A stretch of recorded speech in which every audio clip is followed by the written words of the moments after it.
Voici l'hypothèse que j'ai formulée pour me sortir d'embarras et que je propose aujourd'hui. J'avoue qu'elle me paraît de plus en plus plausible et qu'elle sous-tend toute ma conférence. Si vous ne la valez pas, au moins, j'espère que vous ne vous serez pas trop ennuyé en ma compagnie.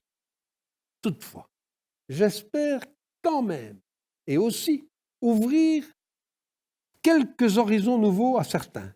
Voilà l'hypothèse que vous avez certes déjà devinée, que j'ai déjà exprimée, mais je vais la réexprimer maintenant plus clairement. Et si plutôt que d'accuser les anciens de s'être tous trompés dans un obscurantisme infantile, c'était plutôt nous qui avions témérairement, et peut-être même avec bonne foi, tout tenté pour abattre leur édifice.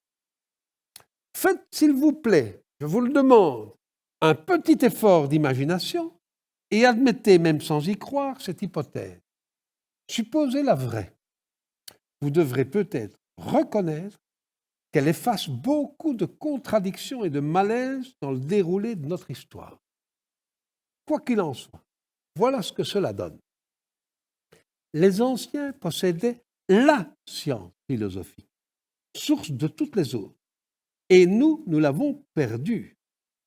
Nous l'aurions perdue, car vers le XVIIIe siècle, se serait finalement imposé, disons le mot, un nouveau type d'homme, je ne vais pas dire une nouvelle race d'hommes, parce que je ne peux plus dire des choses pareilles, je comprends, je suis d'accord d'ailleurs, mais un nouveau type d'homme qui, sous le couvert des Lumières, ont étendu des ténèbres de plus en plus opaques sur le monde.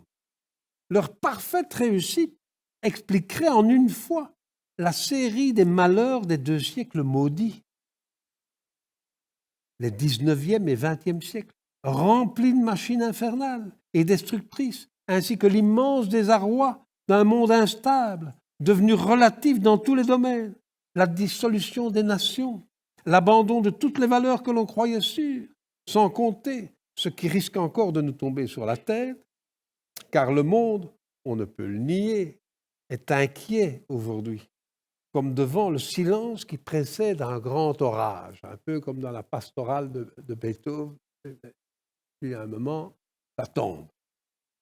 Mais bon, c'est une hypothèse, et affirmer n'est pas prouvé.